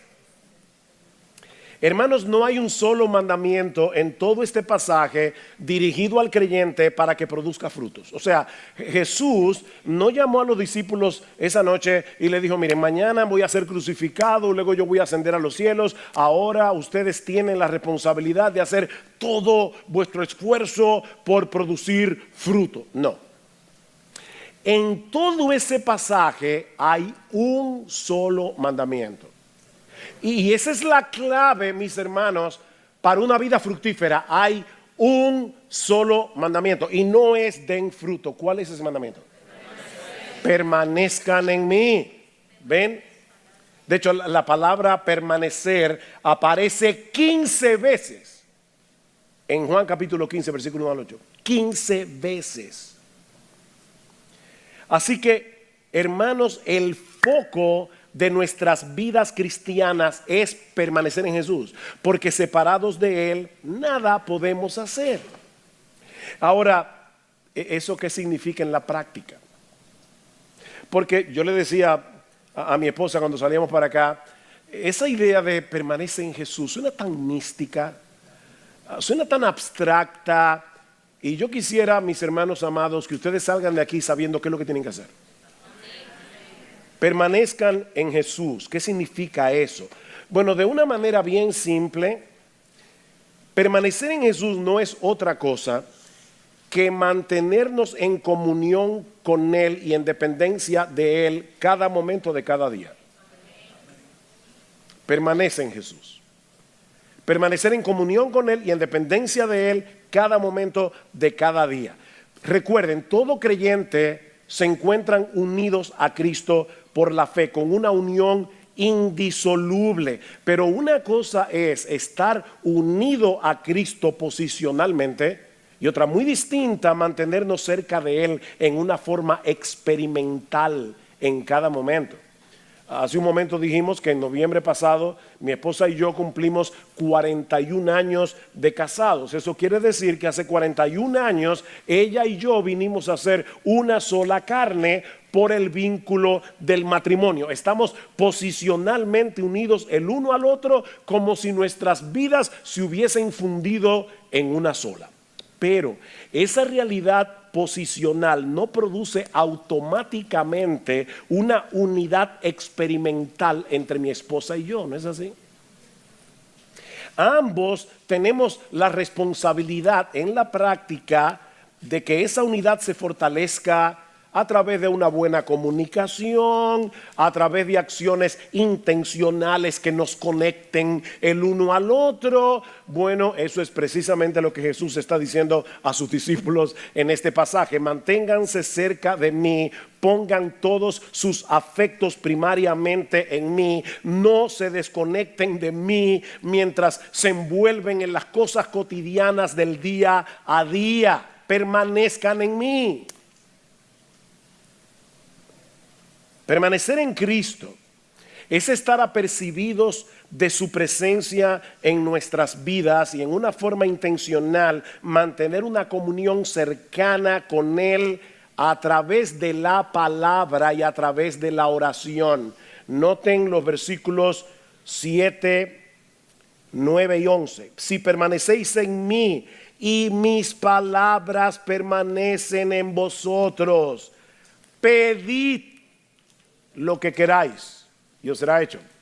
Ven, la palabra y la oración. Versículo 9. Como el Padre me ha amado, así también yo os he amado. Permaneced en mi amor. Si guardáis mis mandamientos, permaneceréis en mi amor, así como yo he guardado los mandamientos de mi Padre y permanezco en su amor. Estas cosas os he hablado para que mi gozo esté en vosotros y vuestro gozo sea perfecto. Ven, la palabra, la oración, la palabra, la oración. Permanecer en Jesús es permanecer en su palabra. Permanecer en Jesús es permanecer en comunión con Él a través de la oración. Dice Sinclair Ferguson, yo voy a explicar un poco más cuando lleguemos a Gálatas, pero dice Sinclair Ferguson, la manera de permanecer en Él es dejando que su palabra permanezca en nosotros. ¿Qué dice Colosenses capítulo 3, versículo 16? La palabra de Cristo more en abundancia. La palabra de Cristo ¿es un visitante en tu vida o es un habitante? ¿Es un visitante o es un habitante? Porque Cristo dice que la palabra de Cristo, dice Pablo, perdón, no Cristo, que la palabra de Cristo more en abundancia en vosotros. Sigue diciendo Sinclair Ferguson, oigan esto, no dejes ninguna habitación de tu vida cerrada, ninguna puerta de armario cerrada donde no penetre la luz de su palabra. Deja que su luz alumbre tu mente. Deja que traiga luz a tu mente. Deja que encienda tus afectos por Cristo. Deja que esa palabra someta tu voluntad a la suya. Así estás permaneciendo en Cristo. Sigue diciendo Ferguson. La palabra de Cristo es el instrumento de Cristo usado por el Espíritu de Cristo para nutrir nuestra unión con Cristo y transformarnos a la imagen de Cristo. No hay atajo aquí. La palabra de Cristo es el instrumento de Cristo usado por el Espíritu de Cristo para nutrir nuestra unión con Cristo y transformarnos a la imagen de Cristo. Solo la palabra puede hacer eso. Y esta tarde, cuando vengamos a la plenaria sobre la iluminación del Espíritu, vamos a ver un poco más de eso. Así que mantenerse en comunión con Cristo por medio de la oración y la palabra es lo que produce en nosotros el fruto de una vida que es cada vez más semejante a la vida de Jesús. Esa es la enseñanza de Juan 15. Hasta aquí, mis hermanos. ¿Hay alguna pregunta?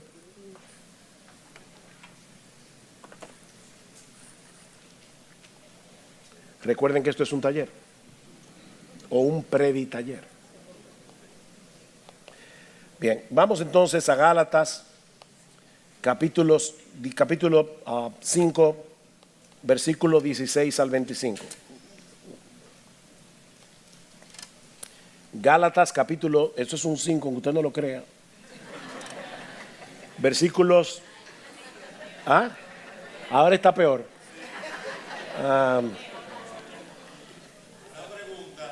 Sí. ¿Qué quiere decir o cómo interpretar el texto cuando en forma de mandamiento Juan el Bautista y el mismo Cristo dice hacer frutos dignos de arrepentimiento sin que eso conlleve una confusión de obras para salvación? Ahí está hablando de la conversión, no de la vida del creyente, y lo que está diciendo Juan es lo siguiente: no digas que tú te estás arrepentido de tus pecados si tu vida no manifiesta los frutos que son dignos de una vida arrepentida. Pero esa es la entrada a la vida cristiana. Aquí estamos hablando de alguien que ya está dentro. ¿Cómo fructifica? Unido a Jesús. Y ahora vamos a ver en Gálatas que como Cristo vive en nosotros por su Espíritu, el énfasis de Gálatas es en el Espíritu Santo. La carta de Pablo a los Gálatas contiene el mayor número de referencias al Espíritu Santo en promedio de capítulos que encontramos en todo el Nuevo Testamento. Es la carta más densa con respecto al Espíritu Santo. De hecho, el Espíritu Santo se menciona en los capítulos 3, 4, 5 y 6 solamente 17 veces. Porque en los capítulos 1 y 2 son biográficos y por lo tanto Pablo no menciona al Espíritu Santo. Pero eso quiere decir que si hacemos un promedio en los capítulos 3, 4, 5, 6, el Espíritu Santo es mencionado casi 4 veces por cada capítulo y a veces un poco más. Pablo introduce el capítulo 3 de Gálatas. Vamos a Gálatas, por favor. Ahora le voy a decir, como dijo Brian Chappell anoche, sí, que él decía, vamos a trabajar Romanos 8. Pero vamos a trabajar Gálatas ahora. No se lo voy a poner facilito. Vamos a Gálatas 3. Pablo introduce el capítulo 3 haciéndole ver a los Gálatas que la recepción del Espíritu Santo al momento de la conversión no fue una experiencia inicial que ahora podemos dejar atrás y ahora dedicarnos a buscar el favor de Dios por el resto de nuestra vida a través de nuestro esfuerzo de obedecer los mandamientos. Escuchen cómo Pablo comienza Gálatas 3. Oh Gálatas insensatos. Hay una paráfrasis de Gálatas que lo traduce de esta manera: oh queridos imbéciles de Galacia, ¿quién os ha fascinado y esa palabra que usa Pablo allí es bien extraña, porque es quien los embrujó, quien los hechizó, quien os ha fascinado a vosotros, ante cuyos ojos Jesucristo fue presentado públicamente como crucificado. Esto es lo único que quiero averiguar de vosotros. Los gálatas estaban siendo atacados por falsos maestros que le decían: sí, se está muy bien eso de Cristo, pero ahora ustedes tienen que guardar la ley de Moisés, sobre todo la circuncisión, si ustedes quieren ser partícipes del pacto con Abraham y de las bendiciones del pacto. Y Pablo les dice: ¿ustedes recibieron el Espíritu por las obras de la ley o por el oír con fe? Respuesta, ¿cuál es la respuesta? Por el oír con fe. No fue por las obras del Espíritu, no fue que ustedes estaban guardando los mandamientos y entonces vino el Espíritu Santo como resultado. Fue porque ustedes oyeron el Evangelio y ustedes creyeron en el Evangelio y el Espíritu Santo vino a vosotros. Fue por el oír con fe. Tan insensatos sois que habiendo comenzado por el Espíritu vais a terminar ahora por la carne.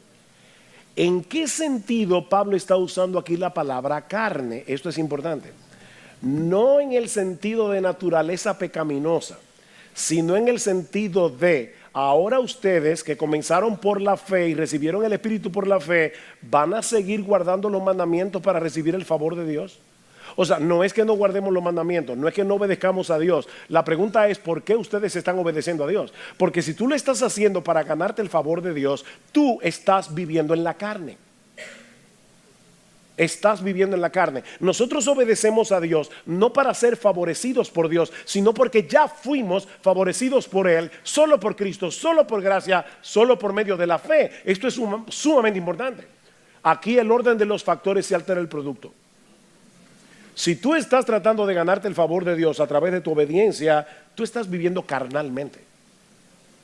Si tú estás tratando de agradar a Dios porque ya fuiste favorecido por Él, solo por gracia, solo por Cristo, solo por medio de la fe, estás viviendo la vida cristiana correctamente. Esa es la pregunta de Pablo. Versículo 4. ¿Habéis padecido tantas cosas en vano, si es que en realidad fue en vano? Aquel pues que os suministra el Espíritu y hace milagros entre vosotros, ¿lo hace por las obras de la ley o por el oír con fe? ¿Cuál es la respuesta? Por el oír con fe. Conectan con Juan 15.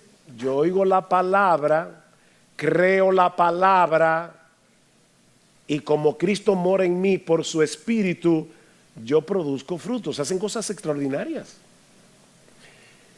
Luego en los versículos 6 en adelante, Pablo quiere probar, él va a la historia de Abraham, que desde el inicio de la historia de la redención, la promesa de Dios siempre ha operado por medio de la fe. Mis hermanos, nunca piensen que en el Antiguo Testamento era por obras y en el Nuevo Testamento es por fe. Siempre ha sido por fe.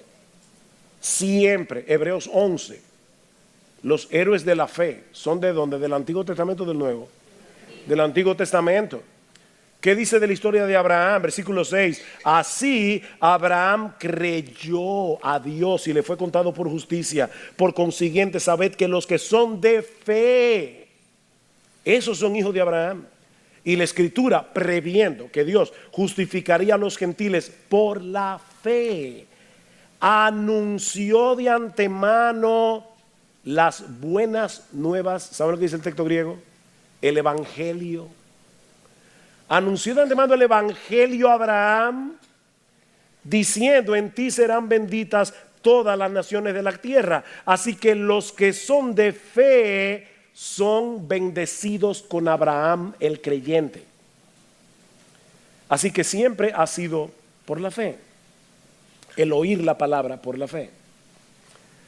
Al llegar al capítulo 4, encontramos cómo los que hemos recibido a Cristo por la fe, hemos sido adoptados en la familia de la fe y recibido el espíritu de adopción. Versículo 4 del capítulo 4.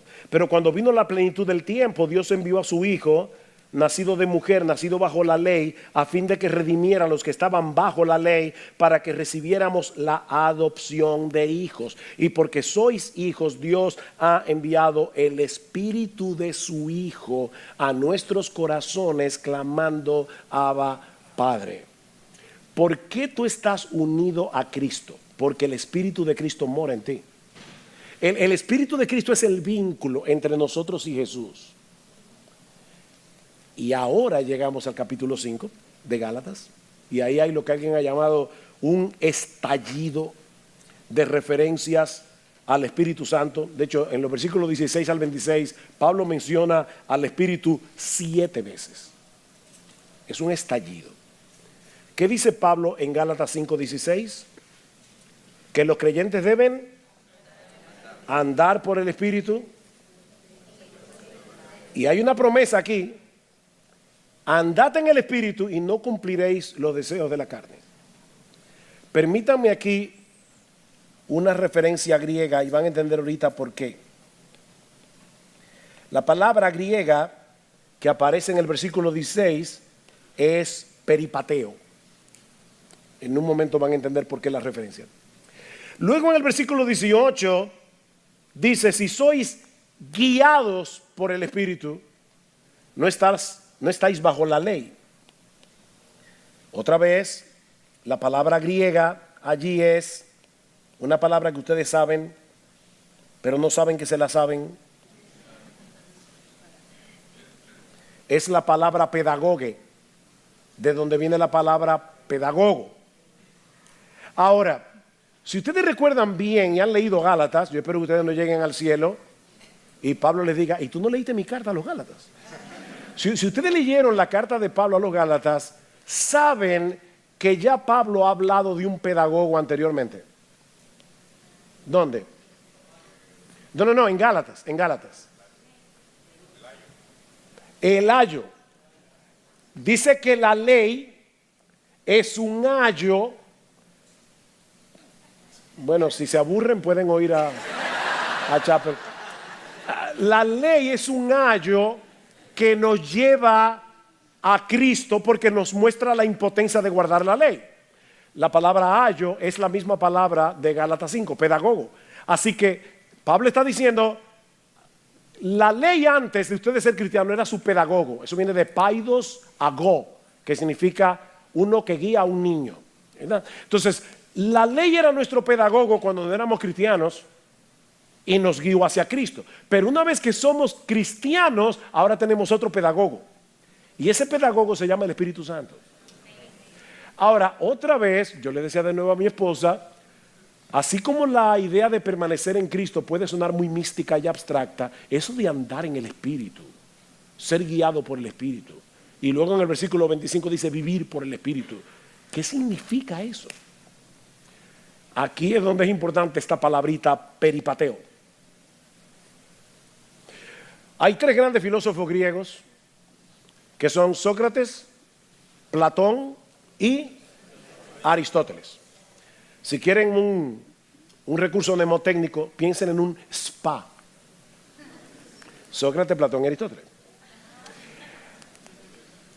La escuela que fundó Aristóteles en Atenas, él le llamó el Liceo.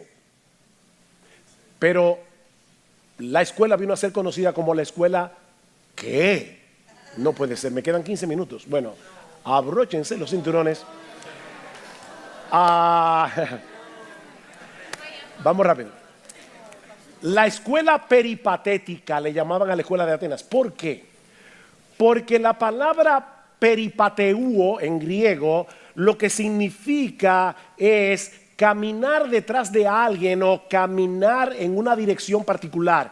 Aristóteles no enseñaba en un aula como esta, sino que él iba caminando a través del liceo, todos los discípulos iban detrás y Aristóteles les iba enseñando, y es por eso que se llamaba la escuela peripatética. Bueno, cuando Pablo dice aquí, andad en el Espíritu, ¿qué es lo que está diciendo? Que nosotros debemos tomar, les dije que se apretaran los cinturones, yo ahora estaba hablando despacio, pero yo antes era conocido como la boca más rápida del oeste, así que es tomar la determinación de seguir al Espíritu en su intención de conformarnos al carácter de Cristo, al prestar atención a su palabra, al tratar de discernir su voluntad en su palabra y al obedecerla en dependencia de Él. Eso es andar en el Espíritu. Necesitamos que Él sea ahora nuestro pedagogo, que Él nos diga, mira, es así como tú debes vivir. Si la Biblia lo dice, ya tu opinión no vale nada. Las opiniones de tus amigos no valen nada. Los consejos de tus cancanchanes no valen nada. El Espíritu Santo en su palabra te está diciendo, oye, quítense de vosotros toda amargura, enojo, ira, gritería, maledicencia, toda malicia. No es que yo no lo puedo perdonar. Quítense de vosotros peripateuo. Anda detrás del Espíritu. El Espíritu te está diciendo, no, tú no puedes guardar amargura. Eso es carnalidad. Tú tienes que hacer lo que yo te estoy diciendo. Andate en amor como Cristo os perdonó. Entonces, como yo sigo al Espíritu, yo voy detrás del Espíritu. Eso quiere decir que la palabra va delante de mí. Yo voy siguiendo la palabra. Eso es, no hay nada místico aquí, hermano. No es esperar un rayo del cielo. No, es que la Biblia vaya delante de ti, porque esta palabra la inspiró el Espíritu Santo. ¿Ven? Así que andad peripateuo detrás del Espíritu. Sigue al Espíritu. Que Él sea tu pedagogo a través de su palabra. Ahora noten, hermanos, que hay una tensión aquí, como dice Thomas Schreiner, entre el poder divino y la elección humana del creyente. Los cristianos somos los que decidimos caminar en el Espíritu o detrás del Espíritu continuamente. Pero al mismo tiempo es el Espíritu el que está obrando en mí para crear nuevos apetitos y dar nuevo poder para resistir a la carne y agradar a Dios siguiendo su palabra. Así que yo tengo una responsabilidad, pero el Espíritu Santo está haciendo algo en mí para que yo pueda hacer eso. Tenemos que aprender a vivir con esa tensión. Ahora, noten otra vez Juan 15 y Gálatas 5. En Juan 15 se nos dice que ahora podemos obedecer a Dios con gozo debido a nuestra unión con Cristo. En Gálatas 5, Pablo nos dice en el versículo 24 que aquellos que somos de Cristo hemos crucificado la carne con sus pasiones y sus deseos. Sin embargo, como el pecado todavía permanece en nosotros, hay una lucha, porque en cualquier momento podemos comportarnos carnalmente. ¿Y cuál es la lucha? Versículo 17. Porque el deseo de la carne es contra el espíritu y el del espíritu es contra la carne. Pues estos se oponen el uno al otro de manera que no podáis hacer lo que deseáis. En otras palabras, la carne tiene una agenda para tu vida. Tu naturaleza pecaminosa, el pecado que mora en ti, tiene una agenda. El espíritu que también mora en ti tiene otra agenda. La carne quiere llevarte a seguir los impulsos naturales que surgen del pecado que todavía mora en ti.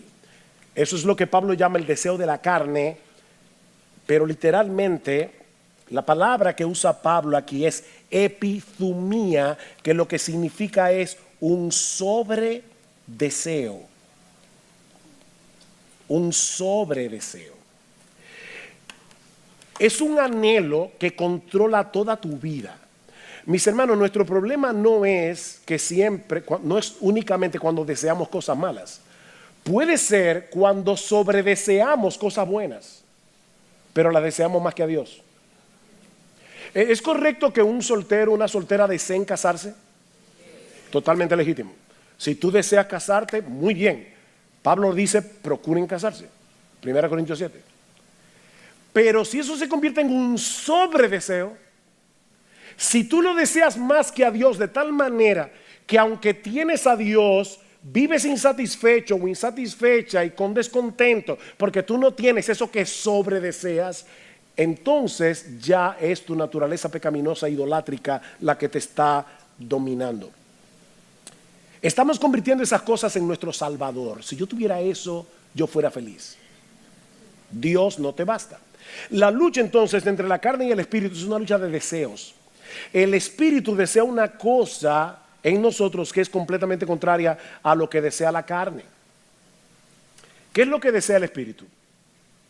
La respuesta otra vez está en el aposento alto. Tenemos que regresar otra vez a Juan 14. Él me glorificará, dice Jesús. Yo voy a enviar mi espíritu ¿para qué?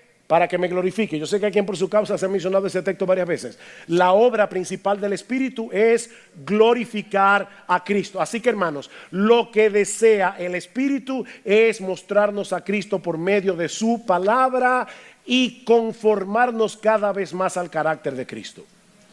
¿Qué es entonces lo que desea la carne? Que en vez de que glorifiquemos a Cristo, que admiremos a Cristo, que anhelemos ser como Cristo, la carne desea que glorifiquemos, admiremos y anhelemos todo lo que no se parece a Cristo. ¿Ven qué fácil? Y eso produce en nosotros, si seguimos los deseos de la carne, una serie de pecados que Pablo enumera en los versículos 19 al 21. Lamentablemente, no voy a poder detenerme aquí, pero dice Pablo, ahora bien, las obras de la carne son evidentes: inmoralidad, impureza, sensualidad, idolatría, hechicería, enemistades, pleitos, celos, enojos, rivalidades, disensiones, sectarismos, envidia, borracheras, orgías y cosas semejantes a estas. O sea, que eso no es todo lo que la carne produce. Aquí vemos pecados sexuales, en el versículo 19 vemos pecados relacionales, vemos adicciones al alcohol, a lo que sea, vemos intemperancia, falta de dominio propio. Eso es lo que la carne produce. Y Pablo concluye, contra las cuales os advierto que los que practican tales cosas no heredarán el reino de Dios. O sea, una cosa es que tú tengas luchas con el pecado que mora en ti, y de hecho que a veces caigas en pecado y te arrepientas, y otra muy diferente es que tú habitualmente consientas tu naturaleza pecaminosa. Si tú habitualmente consientes tu naturaleza pecaminosa, tú vas camino al infierno. Eso es lo que Pablo está diciendo aquí, así de simple. El creyente ha sido unido a Cristo por la fe y el Espíritu Santo mora en él, capacitándolo en su gracia para que pueda obedecer a Dios y desarrollar el carácter de Cristo, que Pablo engloba aquí en el fruto del Espíritu: amor, gozo, paz, paciencia, benignidad, bondad, fe, mansedumbre, dominio propio. ¿Qué es eso? El carácter de Jesús. El carácter de Jesús. ¿Y por qué Pablo le llama, fíjense, las obras de la carne? Son muchas. Y el fruto del Espíritu. ¿Por qué le llama fruto? Tim Keller dice que esto es por 4 razones. Muy rápido. En primer lugar, porque el crecimiento del cristiano es gradual. El crecimiento del cristiano es gradual. Siéntate a ver, hay una mata de mango crecer y dar fruto y te vas a morir ahí sentado. Porque eso es gradual, es poco a poco. Así pasa con el creyente. Tú no ves que estás cambiando, pero créeme, hay crecimiento en ti. Es verdad que a veces hay 3 pasos para adelante, 2 para atrás, a veces 3 para atrás, 2 para adelante, pero en el camino en general hay crecimiento. En segundo lugar, que el crecimiento del cristiano es inevitable. Es el fruto del Espíritu. El Espíritu vive en ti. En una ocasión enterraron a un señor bajo una losa de mármol y no se dieron cuenta que una semilla de bellota, la bellota es el fruto que dan la encina, el roble, una bellota cayó dentro de la tumba. ¿Saben qué pasó? Cerrada con mármol, que el árbol que creció rompió el mármol. Alguien decía, hablando de eso, dice, no importa cómo sea la vida de un cristiano, el fruto del Espíritu se abrirá camino a la fuerza. Ese es el fruto del Espíritu. Tercero, es un fruto porque sus raíces son internas. Es algo que está pasando en nuestro interior y que luego se ve a través de nuestras actitudes, a través de nuestras respuestas, de nuestras reacciones. Pero es algo que pasa adentro. Cuarto, el crecimiento cristiano es simétrico. No voy a abundar en eso porque Miguel habló de eso ayer. Yo no puedo escoger, bueno, voy a tener amor, pero no voy a tener gozo. O voy a tener gozo, pero no voy a tener paciencia. O voy a tener paciencia, pero no dominio propio. No, no se puede, porque es el fruto del Espíritu. Ahora bien, ¿cómo crece ese fruto en nosotros? Y vamos a ver la conexión con Juan 15. Primero, recordando continuamente cuál es tu identidad. Los que son de Cristo han crucificado la carne con sus pasiones y deseos. No le creas al diablo cuando te dices que tú no tienes otra opción que pecar, porque eso no es verdad. Los que son de Cristo, y tú eres de Cristo, estás unido a Cristo, han crucificado la carne con sus pasiones y deseos. Recuerda tu unión con Cristo, porque eso es lo que te define. En segundo lugar, ataca el pecado a nivel motivacional, no solamente conductual. ¿Por qué tú estás pecando de esa forma? Mis hermanos, ¿por qué desobedecemos a Dios? Porque pensamos que satisfacer ese sobredeseo nos dará la satisfacción que Dios no nos está dando. Así que si tú atacas el pecado a nivel motivacional y dices, no, eso es una mentira del diablo, no es verdad que ninguna criatura me va a dar más satisfacción que el Creador, tú estás atacando el pecado a nivel motivacional para que las obras de la carne no se manifiesten en ti. En tercer lugar, anda en el Espíritu. Y ya vimos lo que esto significa. Ve detrás del Espíritu, la palabra delante y tú detrás, diciendo lo que la palabra dice en dependencia del Espíritu Santo. ¿Y sabe qué va a pasar? Una promesa: no satisfaceréis los deseos de la carne. Toma la determinación de seguir al Espíritu de Cristo en su intención de conformarte al carácter de Cristo, prestando atención a su palabra, tratando de discernir y obedecer su voluntad en dependencia del Espíritu, y tú vas a andar en el Espíritu. Mis hermanos de la IBI, ¿puedo robarme por lo menos 4 minutos? Ustedes son de la IBI. ¿Yo qué digo? Ok. Es que esto es importante. Ya este final es muy importante. Los que me conocen saben muy bien que yo soy un músico frustrado. De hecho, ya yo tengo planes de cuando yo llegue al cielo, le voy a pedir a Johann Sebastian Bach que me enseñe música, y como tenemos toda la eternidad. Ok. Yo soy un músico frustrado. Imagínense que un día yo estoy en el piano de la iglesia tratando de sacar algo de melodía, pero estoy ahí luchando con el piano, y de repente entra por la puerta Daniel Barenboim, que es uno de los mejores músicos, bueno, de los mejores directores, pero es músico también, de los mejores directores de música que hay en el mundo. El único problema es que él lo sabe, pero bueno. Daniel Barenboim es muy bueno. Imagínense que Daniel Barenboim entra a mi iglesia, me ve ahí luchando con el piano, y me dice: ¿tú quieres tocar bien el piano? Te voy a dar un secreto. Mira, yo tengo algo, un poder, que todo el que toca el piano mirándome a mí, lo toca perfectamente. De verdad, sí. Haz la prueba. Y yo miro a Barenboim, comienzo a tocar el piano y... increíble. Él me dice: mira, yo tengo un concierto en el Teatro Nacional, y yo quiero que tú le des una sorpresa a tus amigos y a tus familiares. Yo te voy a llamar al podio para que tú toques el piano, pero no te olvides, yo me voy a sentar en primera fila para que tú no dejes de mirarme a mí. Entonces yo subo, Barenboim me llama, subo al piano y comienzo a tocar mirando a Barenboim ahí. Y estoy tocando tan bien que entonces de repente yo quiero ver cómo mis amigos y mis familiares están, ¿verdad?, sorprendidos. Y quito mi mirada de Barenboim. Toda mi habilidad de tocar el piano desaparece como por arte de magia. Mis hermanos, la única forma en que tú puedes tocar la vida cristiana es mirando a Jesús.